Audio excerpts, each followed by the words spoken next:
Olá a todos, sejam muito bem-vindos a mais um podcast filosófico, atividade promovida pela Organização Internacional Nova Acrópole do Brasil. No episódio de hoje, vamos conversar com a professora da Nova Acrópole de São Paulo, Érica Calvelage. Olá, Érica, seja muito bem-vinda. Olá, Pedro. Muito obrigada pelo convite. Muito bom estar aqui com vocês. Bem, Érica, hoje vamos trazer então a ideia sobre a solidão para a busca da unidade. Ouvindo e lendo esse título, nós podemos nos pegar pensando que são duas ideias que caminham de maneira contrária: solidão e unidade. Sem querer esgotar o tema e trazer verdades absolutas, e obviamente sob a ótica da filosofia maneira clássica, queria então que você começasse, Érica, trazendo como podemos entender sobre a solidão e a unidade. Podem parecer realmente ideias contraditórias, mas através da filosofia, das reflexões que a gente pode fazer, inspirado em muitos filósofos antigos, civilizações antigas, que a gente pode entender que, no fundo, todas as coisas estão integradas. Dá pra gente fazer conexões com muitas ideias. E isso pode ser feito, sim, com a solidão e a unidade.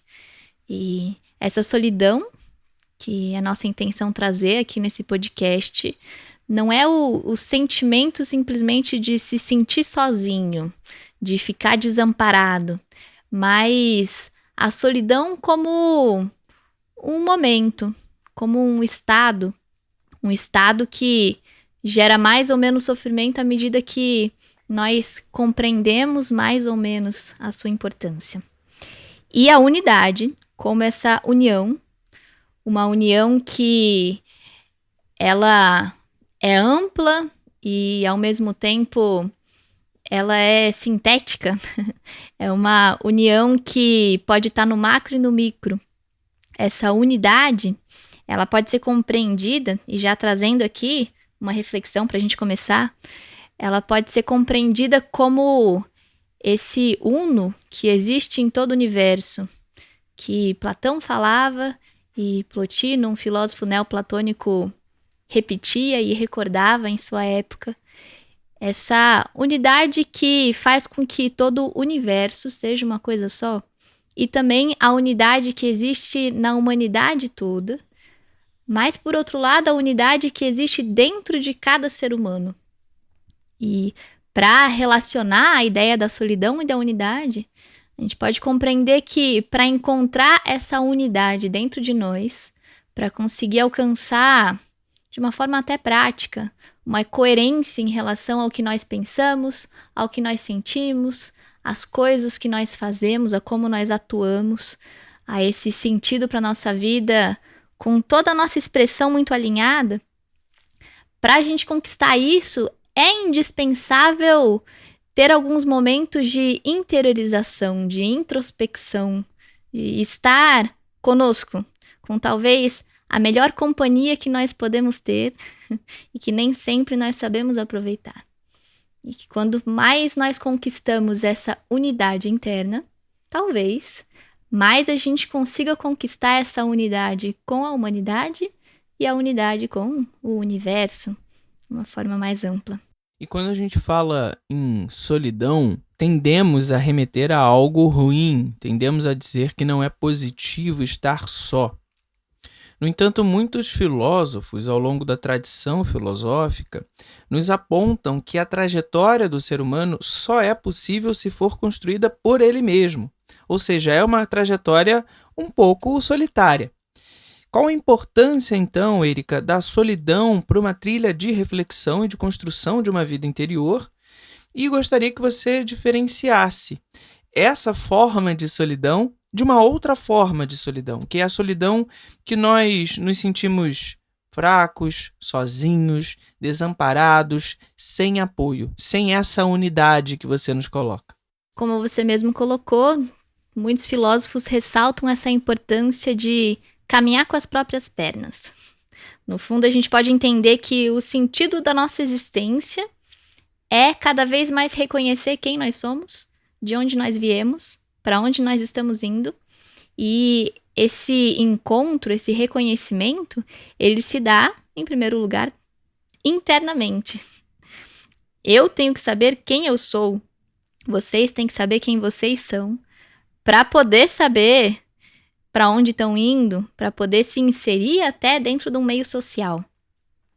E para a gente poder compreender quem realmente é, poder compreender até esses mistérios da vida, de tudo que nos cerca, nós precisamos aprender a refletir, aprender a entrar em contato com a nossa própria mente e não só ser pensado pelos demais ou ouvir algo e repetir, assistir alguma coisa e enxergar naquilo a verdade absoluta, mas aprender a utilizar a nossa mente de forma ativa.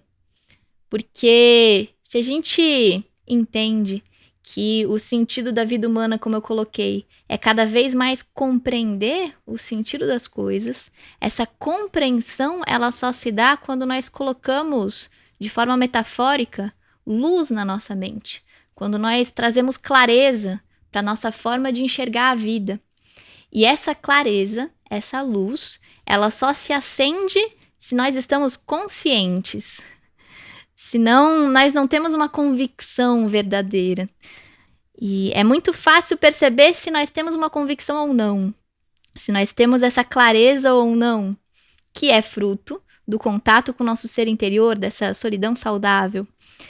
Se alguém nos pergunta algo e nós ficamos desconfortáveis para responder, ou se nós respondemos e algo é questionado em relação a isso, e nós não temos bons argumentos, nós não sabemos nos explicar muito bem, ou às vezes até, quando a gente começa a entrar em contato com algo que também não é nada saudável e filosófico, que é uma ideia fanática, alguém coloca uma outra ideia e nós rechaçamos e nem queremos ouvir, porque pensamos que a nossa forma de compreender as coisas é a única, nós temos a verdade absoluta, isso quer dizer que não há clareza. Isso é uma das formas de enxergar que não há essa clareza. E essa clareza é conquistada por uma atividade da nossa mente. Nós temos que observar o mundo, claro, observar todas as coisas que estão à nossa volta, mas também observar o nosso mundo interior, observar a nossa mente como se fosse uma biblioteca interna e observar se cada livro está no seu lugar nessa estante interior, em vários estantes. Se cada lugar está preenchido, cada espaço tem uma ideia, um conceito que nos ajuda a enxergar a vida de uma forma natural, de uma forma mais profunda até, com mais sentido. Por outro lado, existe essa outra solidão, que é o que você falou, essa solidão que angustia, essa solidão que nos faz buscar coisas. E o que a gente pode entender sobre isso? Tem uma reflexão muito bela que a professora Adélia nos traz, professora Adélia Steinberg-Guzman, que é diretora internacional da Nova Acrópole. Ela nos coloca num dos seus livros, que chama Jogos de Maia, que todo ser humano nasce e morre sozinho. A gente não... Mesmo que tenham pessoas que nos ajudem nesse processo, o processo é vivido de forma individual. E ela traz também a reflexão de que, como existe essa unidade na humanidade, e até aqui posso trazer de novo a ideia de Platão, de que a humanidade talvez seja uma coisa só. Como existe essa ideia de unidade, quando nós nascemos e nós estamos no mundo, nós sentimos algum vazio, nós sentimos alguma necessidade de nos unirmos, nós nos sentimos separados. O fato de estarmos na nossa vida material, nesse mundo concreto, faz com que a gente perceba que está separado uns dos outros. Quando a gente sai da barriga da nossa mãe, a gente se separa dela. E aí se sente separado dela, tanto que o bebê ele é muito dependente da mãe e ele sofre se a mãe não está por perto. Ele chora e precisa dessa garantia, inclusive, de que sempre que ele precisar, a mãe dele vai estar ali, até ele ter independência. Mas isso faz parte da sensação de estar separado. E a gente vai buscando ao longo da vida preencher esse vazio interior, essa angústia, buscando nos unir a outros seres, buscando os diversos tipos de vínculos que nós possuímos, diversos tipos de relações, principalmente humanas, mas até com os outros seres, com os animais, com os vegetais. Cada um tem a sua forma de se relacionar com a natureza. A gente vai buscando essas relações como uma busca interna de preencher até uma certa carência, uma falta de unidade. E essa sensação não é nada agradável. Provavelmente todo ser humano já viveu. Desde bebê a gente acaba sentindo um pouco isso, essa necessidade de união fora.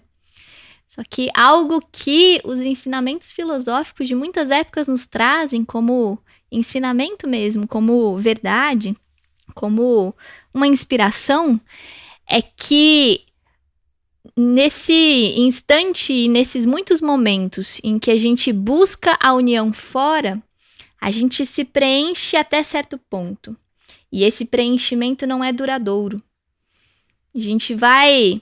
Enquanto tá com alguém, a gente se sente junto, mas no momento em que há essa separação, porque não vamos estar sempre juntos, e agora a pandemia até vem nos ensinar isso, né? Nem sempre a gente vai poder estar junto fisicamente. No momento em que a gente se separa, esse vazio, essa angústia, essa sensação de solidão como algo ruim, algo que machuca, que causa dor, vai voltar a existir.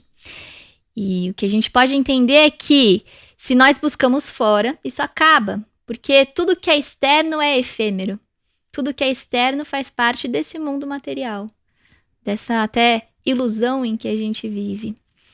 Por outro lado, se nós buscamos esse preenchimento com isso que eu falei mais cedo, essa melhor companhia que existe, o nosso ser interior, se nós buscamos nos completar, se nós buscamos a unidade dentro, cada vez que a gente vai conseguindo entrar em contato com a sabedoria que existe no coração, na mente de cada um de nós, vai aprendendo a despertar isso, esse movimento também vai gerar um preenchimento. Esse movimento para dentro, essa interiorização, ela vai gerar uma felicidade, uma plenitude, uma ausência do vazio. Na Brevidade da Vida, que é um livro de Sêneca, um filósofo estoico, ele fala no final da obra, quando ele está refletindo sobre essa vida que é muito breve, que a gente tem que aproveitá-la, que existem alguns instantes na nossa vida em que a gente roça a eternidade. Quando a gente entra em contato com grandes ensinamentos de grandes sábios da história, a gente pega essa bagagem, pega essa herança. E é como se a gente conseguisse, de alguma forma, se eternizar na matéria e entrar em contato com isso que não morre, que não acaba. Nós sempre vamos poder entrar em contato com esse nosso ser interior, com a nossa vida interior. Isso só depende de nós, não depende de mais nada. E quando a gente preenche assim, a gente consegue até se unir aos outros de uma forma muito mais saudável, sem dependências, mas sim com amor, sim com sentimentos, sim com entrega. E aí, até as relações ficam mais harmônicas. É muito interessante, Erika, porque se a gente for na palavra universo, e que tem uma relação muito direta com a ideia de unidade, né? O universo é uma unidade para nós enquanto ser, né? Manifestado. A palavra universo vem de único verso. E quando a gente relaciona isso, por exemplo, à música, quando estamos falando de um único verso, ou na poesia, ou na arte de forma geral, estamos falando de uma ideia que move aquele artista. Ou numa orquestra há um único verso que inspira aquela apresentação. Então, quando estamos falando dessa ideia de unidade que você coloca, é preciso que a gente escute esse único verso, né? E muitas vezes a nossa mente está tão desconcertada, ou seja, está fora de harmonia, que a gente não consegue escutar esse único verso. Então, Erika, como nós podemos entender, compreender essa trilha, né? Começando pela solidão, começando por escutar mais algo dentro de nós mesmos, que faz, né, com que busquemos um sentido de único verso, o sentido de unidade. Tem uma frase que eu estava lendo agora mais cedo, antes de gravar esse podcast. É uma frase da Voz do Silêncio, que é uma obra escrita por Helena Blavatsky, uma filósofa russa, mas que vem lá da filosofia tibetana. E eu vou ler essa frase que é curta e fala exatamente isso que você acabou de perguntar. Ela diz o seguinte: antes que a alma possa compreender e recordar-se, deve estar unida ao falante silencioso. Como a forma a ser tomada pela argila, é primeiro unida à mente do ceramista. O que nos diz isso? Essa obra inteira, recomendo que todos leiam, não é muito grande. Essa obra vai nos ensinar a ouvir a voz do silêncio, que no fundo é o quê? É a sabedoria que está soprando no nosso ouvido o tempo inteiro. É esse único verso, que está aí falando o tempo inteiro, mas nós não temos ouvidos para escutar, porque é muito palavrão, é muita coisa falando, dentro e fora. É muito barulho, muito ruído. E o que ela nos traz aqui, o que essa filosofia tibetana nos traz como ideia, é que para a gente poder compreender a unidade, para a gente poder compreender a nós mesmos, para a gente poder compreender a natureza, a gente precisa se unir a essa voz do silêncio, a esse falante silencioso, que relacionando com Platão, que eu falei agora há pouco, esse falante silencioso, ele mora onde? Ele mora no mundo das ideias. Ele mora no mundo transcendente, mora nesse real que se reflete no mundo sensível, se reflete no mundo material. E aí nós temos que aprender a nos unir a esse falante silencioso. Temos que aprender a, em outras palavras, transcender. Aprender a elevar a nossa consciência. Isso quer dizer o quê? Como Platão também falava, aprender a ficar com a nossa alma na ponta dos pés, até conseguir enxergar um pouco de beleza, com B maiúsculo. Enxergar a bondade, enxergar a justiça, enxergar as coisas luminosas, como eu falei mais cedo. E para isso a gente deve compreender a ideia que está por trás da forma.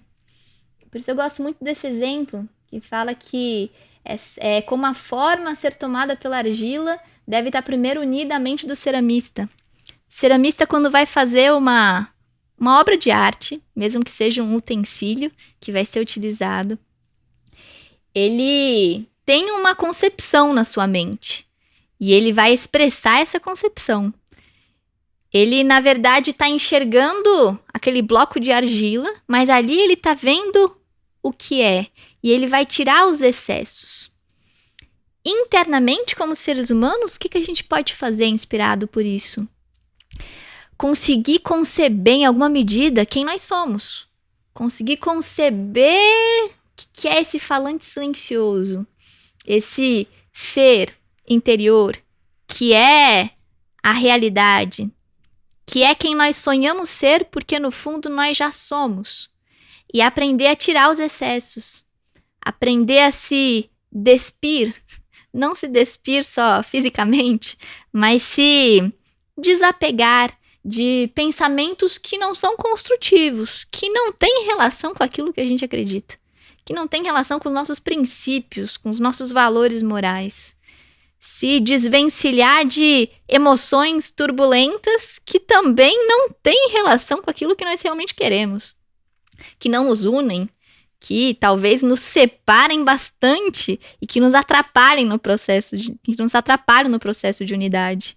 Raiva, essas emoções que nos afastam. E também aprender a nos desvencilhar, aprender a nos afastar em certa medida de coisas físicas que não são boas para nós. E aí é algo muito individualizado, né? Tem algumas pessoas que têm alergia a alguns elementos, alguns alimentos, algumas coisas com as quais entra em contato. Não é por acaso que o corpo está ali rejeitando aquilo. Ou algumas coisas que nos fazem mal.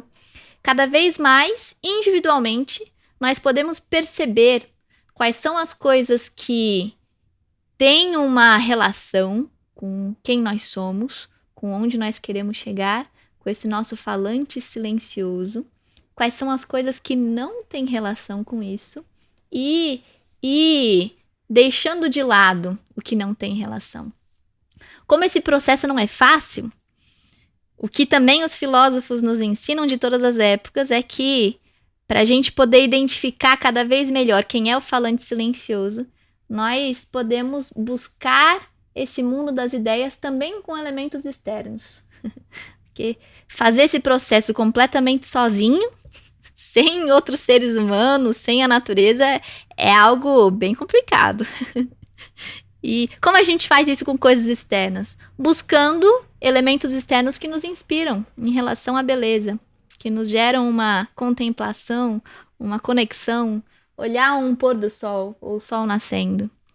Isso é algo externo que nos conecta com o universo, com a unidade. Ouvir uma bela música, como você citou antes, nos conecta com essa unidade, com esse falante silencioso, nos conecta com o mundo das ideias.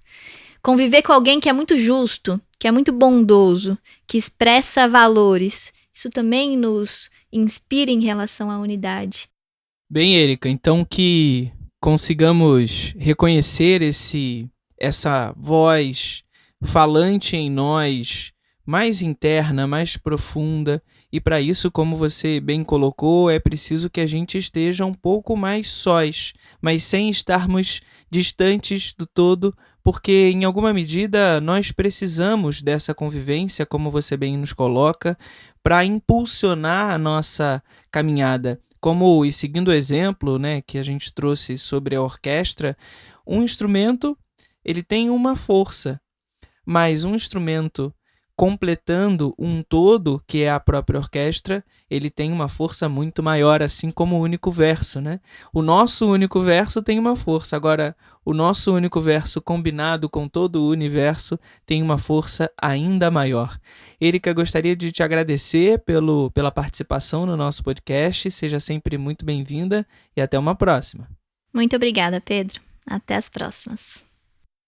Para aqueles que quiserem conhecer a programação completa do curso de Filosofia à Maneira Clássica, podem acessar o nosso site nova-acrópole.org.br. Também estamos no Instagram e no Twitter e você pode entrar em contato conosco pelo e-mail podcast@nova-acrópole.org.br. Até a próxima! A trilha deste podcast é de autoria de Franz Liszt e chama-se La Campanella.